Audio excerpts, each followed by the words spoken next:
president of the NAACP that never travels alone. We have branches from all over the state. With the members of the NAACP from the various branches still please stand. We have Newark represented. We have the Orange and Lakewood represented. We have Emerson and Johnson represented. We have South Walter Jones represented. We have Frank City represented. We have Plainfield represented. Republic is in the house. Irvington is in the house. And we have Park City in the house. And we believe that nothing is more important today than working together. The NAACP, 102 years ago, was founded by black, white, Jews, and Gentiles, and we have worked to change the conscience of this country ever since. But we are in Newark today. Let's talk about Newark for a minute. You know, Dr. King was in Newark a couple of weeks before he was assassinated. And he was here because Newark then was in trouble. And Newark today is in trouble. But let me talk about what the NAACP views as a solution to trouble. If you are not registered to vote right now, you are being entertained. Where are the voter registration forms? No one should leave here without being registered and to vote. We went to Washington on 10-10, that was not a bus ride. That was reorganizing the effort that resulted in the election of the first African American in the history of this country. Now we have some folks who forgot to go to the poll in 2009, and look what we have. We have a gentleman who has not said a single word about race. That's right. Has not said anything about affirmative action. Hasn't said anything about equal opportunity. But listen to what he has said. He said, let's take the money from those who are middle class and poor and make sure we don't take any money from the wealthy. We can't have that in America. That's not what Dr. King was in Memphis for. And let's remember why Dr. King was in Memphis, Tennessee. Dr. King was in Memphis organizing the sanitation work. Dr. King was in Memphis because racism and poverty was reducing the human factor in Memphis. And I don't know, I look around this room and I realize that quite a few folks in the room wasn't even born 46 years ago. But for those of us who were alive, remember what happened when that announcement came on. And some of you don't know that this country exploded. There were riots all over this country because those of us who believe that there could be a solution with nonviolence realize that Dr. King has been taken away in the most violent way possible. And now we come 43 years later. We are back in a struggle for dignity, for equal opportunity, and just plain old existence. We are so proud that Ben Jealous rolled into Newark, New Jersey today. But Ben Jealous came here because he understands that we have some folks who are essentially reorganizing Newark, New Jersey. We understand in the NAACP that you don't have to say race in New Jersey. All you have to do is talk about urban. Code word. Let's be clear on this. Because in New Jersey, you have 618 or so municipalities, but over half of all the African American and Latino students in the school system are in 31 of the poorest districts. Do you understand that somebody said we can build an extension for some prisoners in Newark, but the governor says we can only build one new school? One new school. I was up there the other night. I was so proud of you folks when you went up to 15th Avenue School and told those folks that that's not going to work. But that school is over 100 years old. And people are telling us that we are in a war, spending billions of dollars, but we can't afford school in Newark, but we can afford jail. Ladies and gentlemen, this is not a spectator sport we're in. This is not a spectator sport. We have to get organized, we have to educate, and we have to give everybody who has the right to vote the understanding that you have got to go vote. Now, for y'all who live in Newark, and I don't, y'all need to understand what that school board election is all about. Make no mistake about why when the governor rolls into Newark, he only goes to one part of Newark. A bill has been cut in this town to take the $1 billion that belongs to the students and to get it into the hands of the folks that don't look like any of us in the room. And I want to appreciate the fact that we have a coalition that must stay together. We have Latinos, we have whites, we have Jews and Gentiles. We cannot allow ourselves to be divided. And trust me, the effort is coming to divided. Yesterday, something very significant happened in the state of New Jersey, right? The commission accepted Democrats, please. the redistricting map.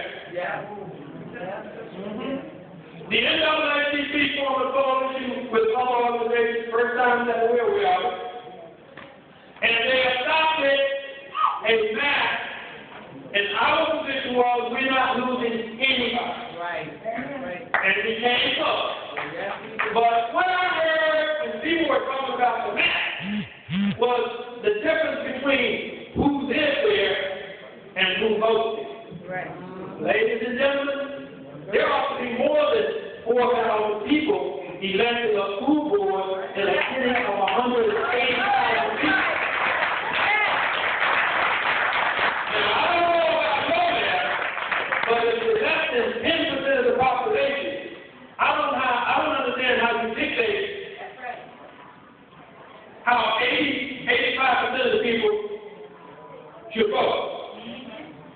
But some of us have been observing Newark long enough to understand that when Newark had an election board, 2 wards elected the people who got elected. And it wasn't the South Ward, and it wasn't the Central Ward, and it wasn't the West Ward. You do the calculation. 2 wards for years produced the majority of people who got elected to that school board. And if you go back and look at their behavior, you begin to understand they voted the interests of the people who put them in there, regardless of their skin color. Don't fall asleep on them. Don't fall asleep on them. We have got to get organized, we've got to educate, and we've got to stay together. What took Dr. King out of here wasn't his degree. It wasn't his religion. What took Dr. King out of here was his ability to organize people and bring them together and have them threaten the power to be.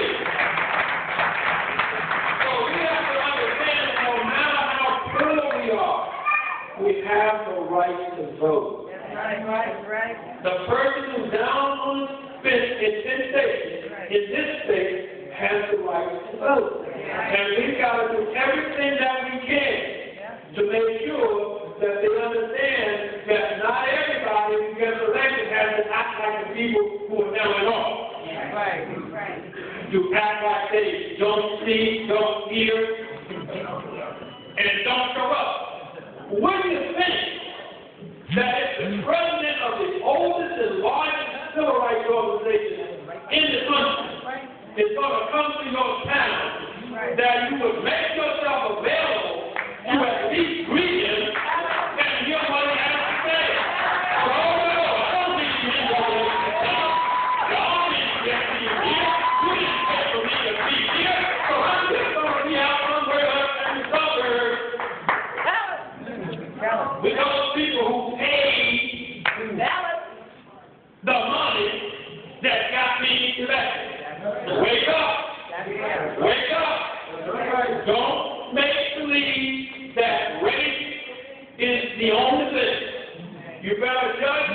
their commitment, their principles, and their behavior.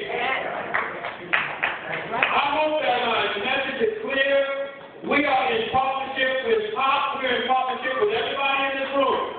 But we have got to go back to doing what we have done for years. Some people say, well, you know, James, this is 1940, 1950, demonstrations don't work. Tell the key part of that. I know. I was at Mount Wednesday when they had 1,000 people in the auditorium. And about 20 Tea Party people came in there and totally disrupted the meeting. And all of those people who had something to say got less press in the meeting than those 20 people who disrupted.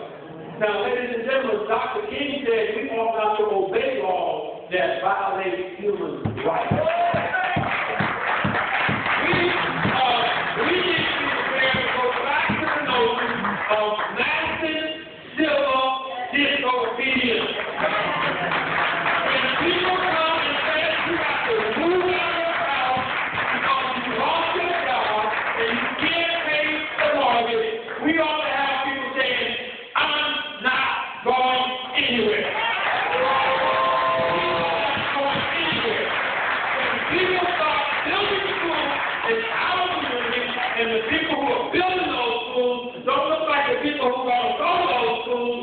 We ought to stop the truck from coming in. You will not work in our neighborhood if we can't work in our neighborhood. I love the union. The NAACP has a responsibility to support unions.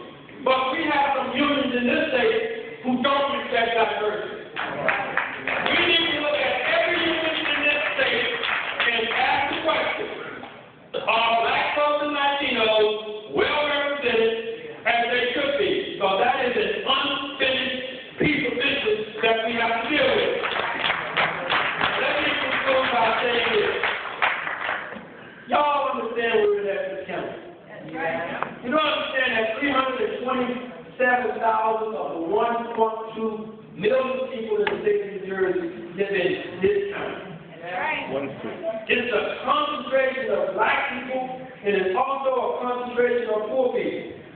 And if we don't start acting like we know what we're doing and start electing people who represent our interests and throwing people out who don't. And by the way, if you are not willing to hire me so that I can feed my family, you cannot be my friend. Because friends don't let friends fall. And I hate to say it like this, but if we got 5 black people on the 9-year board, and they can't figure out a way to get more than 2% of the contract from minority vote, it's time to look at who's sitting here and why those decisions are being made. I heard that not one single bill that the county exec has put before those folks has ever been rejected. We are in one of the poorest neighborhoods, highest unemployment in the state. But we can't get a job in our own town. I told the mayor, if you want to give away jobs in Newark to people up in West Essex, make a deal that some people from Newark can go up to West Essex to work. If you become home out black folks in West Essex, Hugo, Verona, all over the state. Folks, people think that we're not smart. They think our kids are not smart. They're wrong. But I'm sitting here looking at Bruce Morgan from Greater New Brunswick in over the city. How many kids did you take to actual last year? 17 of some of the brightest kids in the United States of America went to Kansas City and came back winners. Some of the brightest students in the world are right here in the city of Newark. Larry Hale has never run track. Serious track. was a student at Art High School. Now, as a bulldog, you know how we sort out. But there are. It wasn't too Larry, but you know. They were false. So when Larry Ham set the record, he has the fastest 2-mile that ever been run in this city.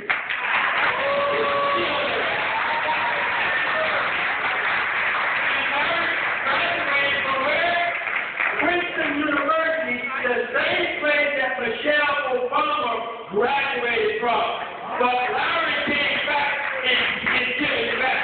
He has never had it do. He was anybody else, he would be a vice president at New Jersey State. So my brother called him, he's killing it like a rock. And we need to listen to this boy.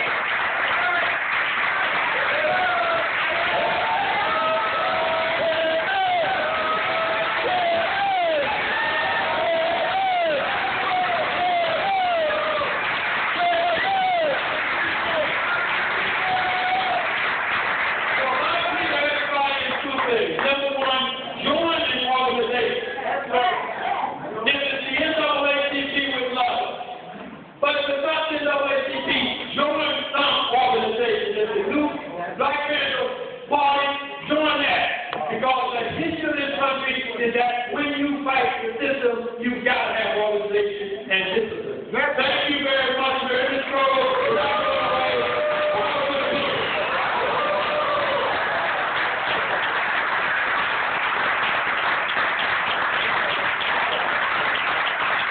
James Harris, State Chairman, NAACP. Before we bring the next speaker, I just want to remind you to please don't just read what people said about Dr. King. Yes, sir. Read what Dr. King said himself. Dr. King wrote at least 6 books that I know of. Measure of a Man, Stride Toward Freedom, Strength to Love, Why We Can't Wait, Where Do We Go From Here, Chaos or Community, A Trumpet of Conscience. Now those are 6 books that he wrote. But if you can't get all 6, then go get A Testament of Hope, edited by Dr. James Washington. It's like The Temptations' greatest hits. It's Dr. King's greatest hits. They're all in there, all the speeches that we like. They're all in there, and some that we didn't even know about. And study what Dr. King said. I'd like to bring the next speaker. He's a good friend of mine. He helped build the